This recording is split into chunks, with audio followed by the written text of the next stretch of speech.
Hi everyone. This book review is about a book that I have had for a couple of years but never read until recently, and ironically, I almost gave it away without reading it, which is highly unlike me. So, the title of this book is We Are the Arctic, and it is basically a collection of short essays and beautiful photography about people who are trying to save the Arctic National Wildlife Refuge. So on the front, you'll see animals, but you also see people, and these are photographs of the people who have the essays in this book. And on the back, you have a dancing polar bear. This book also came with 2 postcards, which I guess you can send to, I have to read the back of the postcard, but I'm assuming you send it to some political figure to help with saving the Arctic National Wildlife Refuge. This book was, I'm assuming, published in 2016. So this was when former President Barack Obama was still in office. So it was a campaign trying to get his support, trying to get the support of a lot of different people in order to protect the Arctic National Wildlife Refuge. So if you're wondering why I almost gave this book away without reading it, since I read everything, I'm a picky reader. I'm very picky. I used to read fiction. Now I honestly don't read fiction anymore unless I have to, unless it's a classic, then I might read it. But as far as books, I usually stick to nonfiction. I'm also picky with that as well. You won't catch me reading anything related to just like government law books, unless it's a conspiracy theory. I usually gravitate towards natural health, self-help, spirituality, religion, Black history, history in general. But environmentalism is something I never gravitated towards, even though it's a very important subject. And right now, a lot of people are talking about the planet. As you know, the Amazon is on fire. Or I don't know if it's still on fire, but it was recently on fire. You got some places in Africa on fire. The world is catching on fire because of our own greed, because of our own abuse. So it's very eye-opening. Until it comes to our doorstep, we don't really think about these things till it affects our food supply, until it affects our home. So, to get started, let me tell you a little bit about the publishing company of this book. So it says Braided River. Braided River, the conservation imprint of Mountaineers Books, combines photography and writing to bring a fresh perspective to key environmental issues facing Western North America's wildest places. So if you don't know what an imprint is, just think of a mother and child. So let's say the mother is the publishing company. The imprint would be the child. So Braided River kind of falls under the umbrella of Mountaineers, or the Mountaineers. So the Mountaineers was founded in 1906. It's a nonprofit outdoor activity and conservation organization whose mission is to explore, study, preserve, and enjoy the natural beauty of the outdoors. So how they support themselves is creating informational texts and various things. So if you wanted to order their catalog, I don't know if this is up to date, but this is how you can contact them. As I said, this book was published, I believe, in about 2016 when Barack Obama was still in office. So, to get started, let me tell you about this beautiful place, the Arctic Refuge.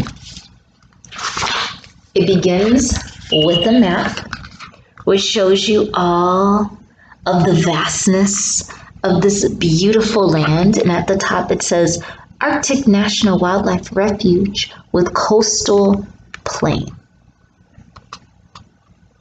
So you can get good vision. And it gives you a brief history about how it came to be preserved.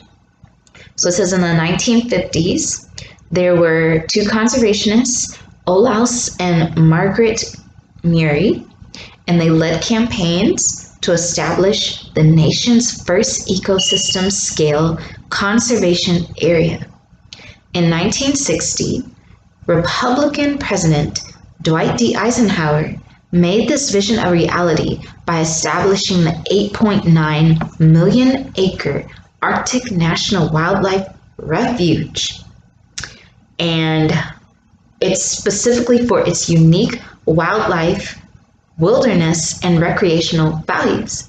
So then it says in 1980, Democratic President Jimmy Carter continued, and I guess he expanded it. He expanded the region. So it went from 8.9 million acres to 19.6 million acres. You don't know Jimmy Carter. He does a lot of, especially I believe with like building houses, different things. He was a former president, but he's still very active in humanitarian work. So it says 19.6 million acres. Can you just imagine that?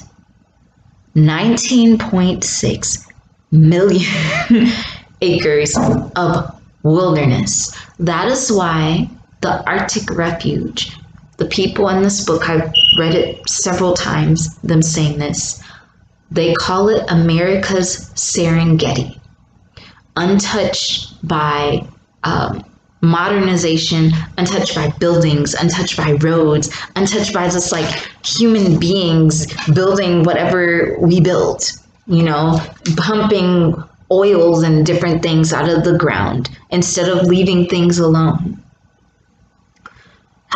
Anyway, so it says, it is one of the largest protected ecosystems in the world. However, due to political pressure, the 1.5 million acre coastal plain, the biological heart of the refuge, was left unprotected. So that's why they designate coastal plain. This is unprotected wilderness. It is vulnerable to whoever with a greedy heart who wants to destroy the earth or whatever, depending on how you look at it. I'm just going to tell you like it is. Somebody with a greedy heart that doesn't appreciate their house, their earth, wants to just keep trying to tamper with this area. So it says ANILCA, so I'm just going to pronounce it ANILCA. I know it's an acronym. Prohibits oil and gas development on the coastal plain, but allows for a future act of Congress to permit it. Since 1980, there has been relentless debate about its future. So it says that the 110-mile coastal plain of the Arctic Refuge represents only 5% of the North Slope of Alaska and is the only part of the North Slope that is closed by statute to drilling. So obviously people have been fighting for a long time to drill this area and fighting to protect this area. So this has been going on for decades. This is nothing new. This is nothing that just came out in 2016. It says now is the time to achieve the goals first set in 1950. Congress and administration should take steps to secure the strongest protections possible for the iconic landscape. So that's basically what this book is. This whoops, I almost fell out of my chair. This book is basically its own little campaign to save the Arctic and to raise awareness. And with each essay, there is a photograph from the Arctic, and it tells in the captions what this is. So right here, it says 6 baby snow owls huddled together in their nest on the ground of the Arctic tundra. It gives you a brief bio of the people who are writing the essay and their words, which are quite powerful. So I think it was pretty appropriate that they started out with a prayer. And the person that has written this prayer is Lorraine Netro. And she was born and raised in Old Crow, Yukon, Canada. She was taught the traditional values of the Vuntut Gwich'in by her late mother and has served on the Porcupine Caribou Management Board and the Gwich'in Council International. Now, if I'm mispronouncing the indigenous people's names incorrectly, I sincerely apologize. I tried to do some research on how to pronounce their name, and one said Gwich'in, one said Kuchin, so I'm just going to say the natives. But it is spelled like Gwich'in, Gwitchin.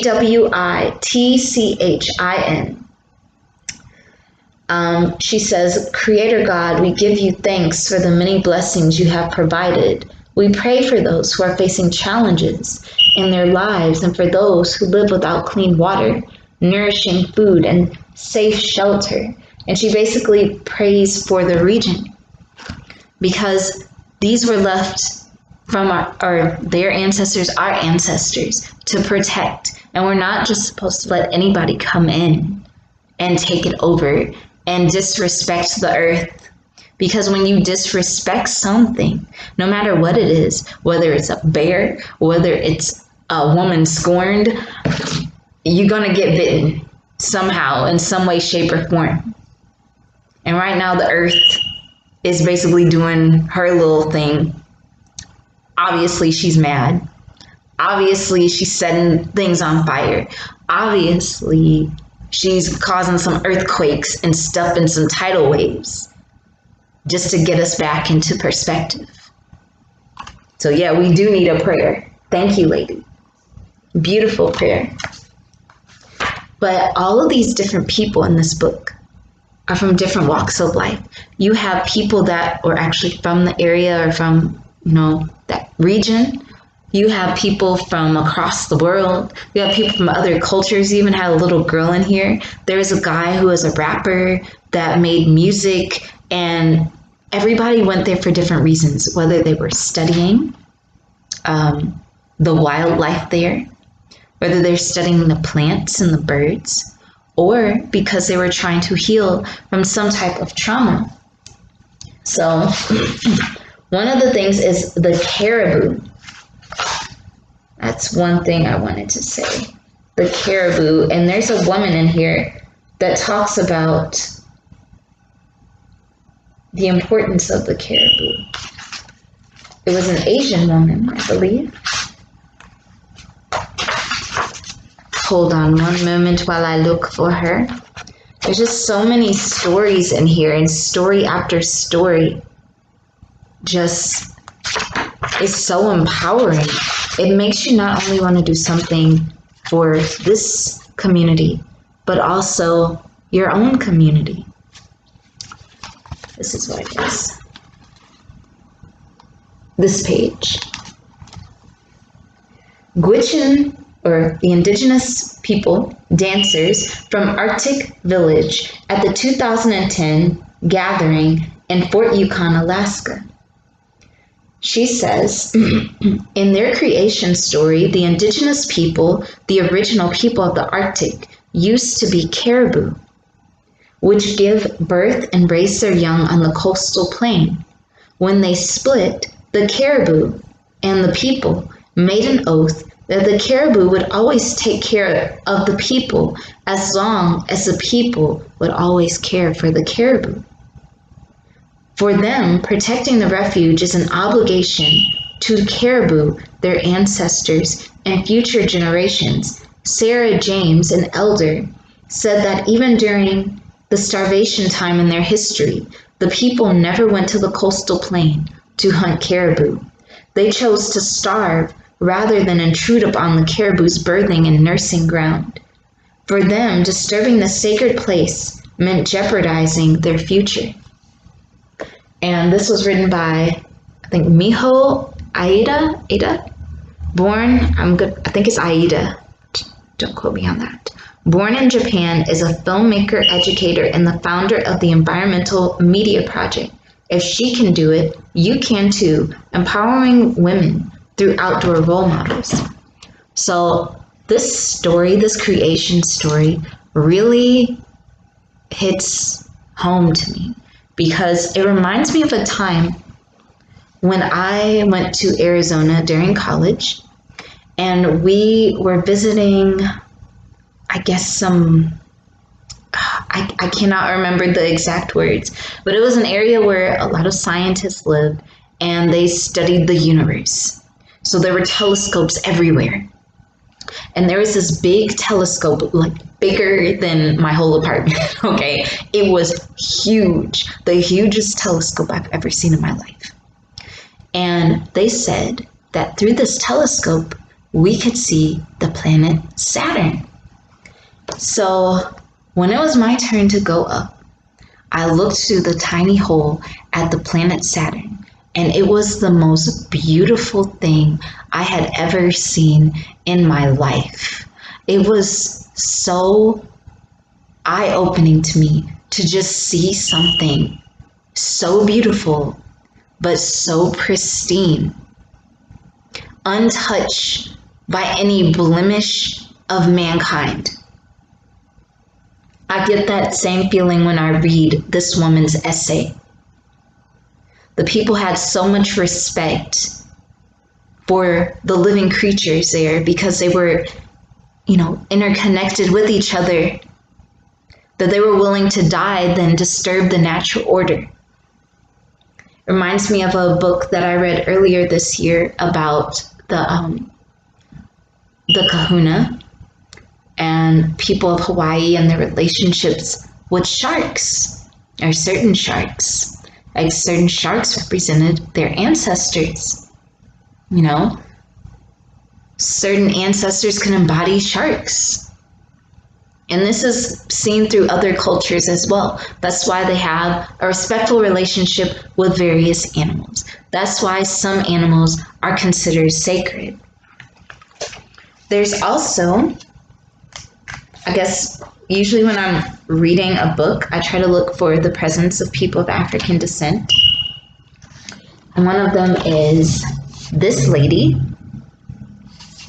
She founded Outdoor Afro, an African American community to nature. An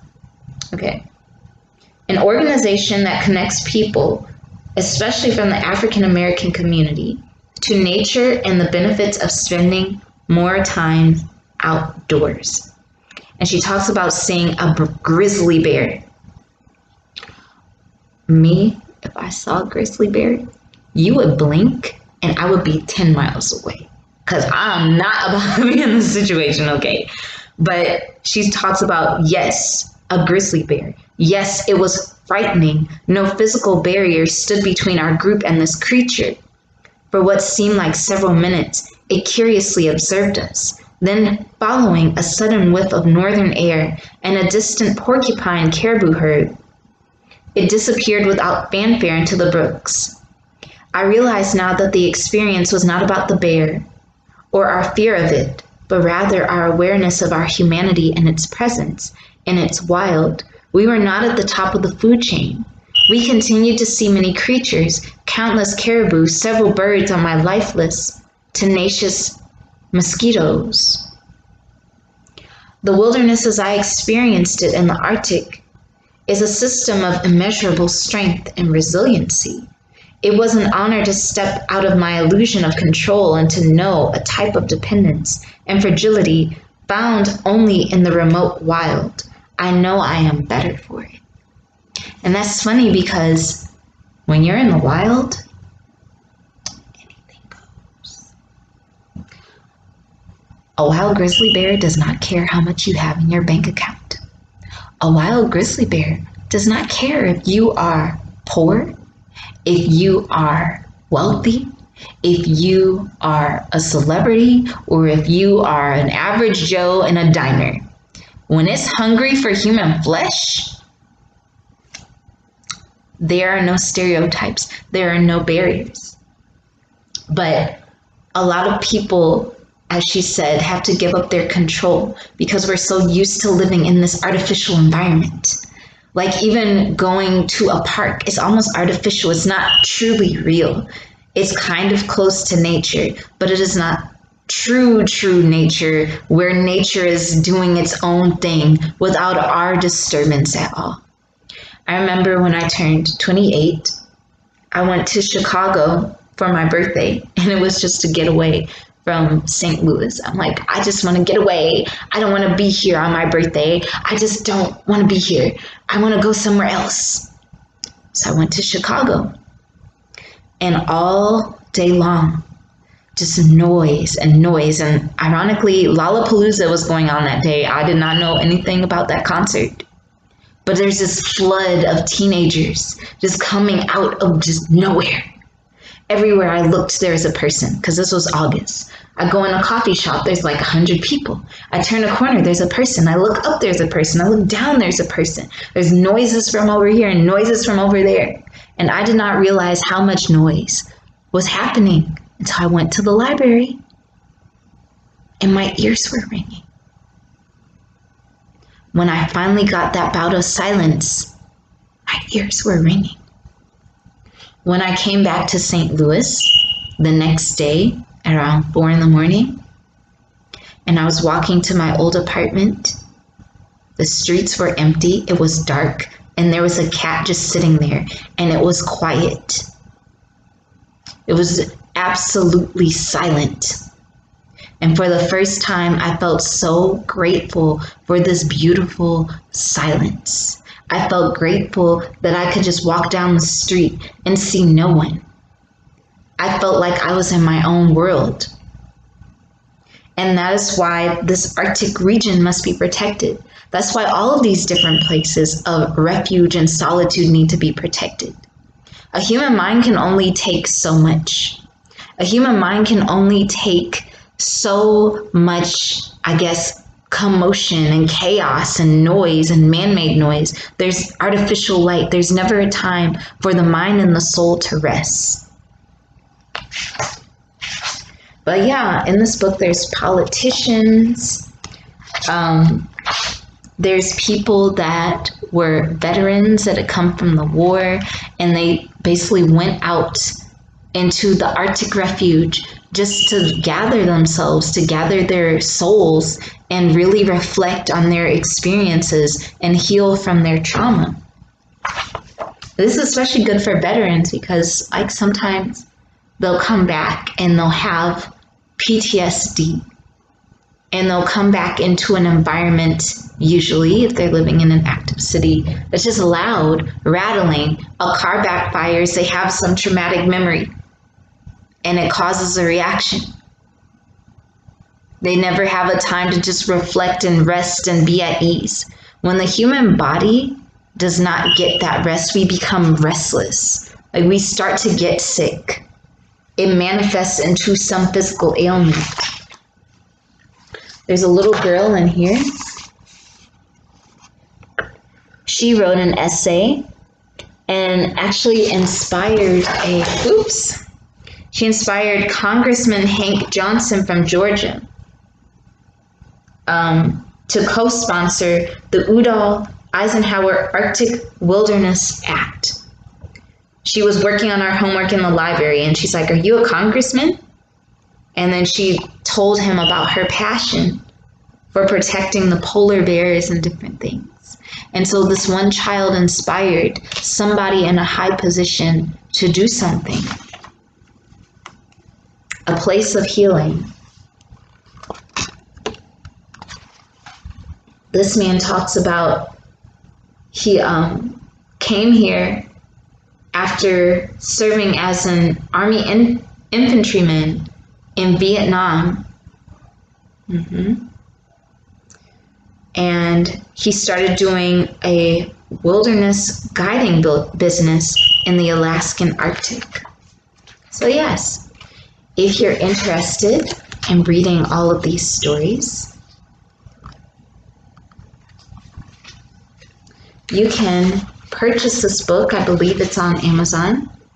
In the back of the book, it has share your Arctic story, where you just like share your own little personal story if you live near there, or if you're just passionate about saving it.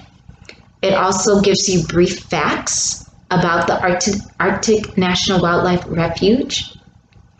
They talk about the oil drilling, and it's funny because the oil they're trying to drill is really not enough oil to sustain them anyway. So they might as well just leave it alone. It says 70 bird species from 5 continents utilize the coastal plain during migration. Long migrations require some birds to nearly double their body weight while in the Arctic prior to takeoff. It talks about the oxen, the musk oxen. In the back, it has biographies of the photographers. So Hankar Banerjee.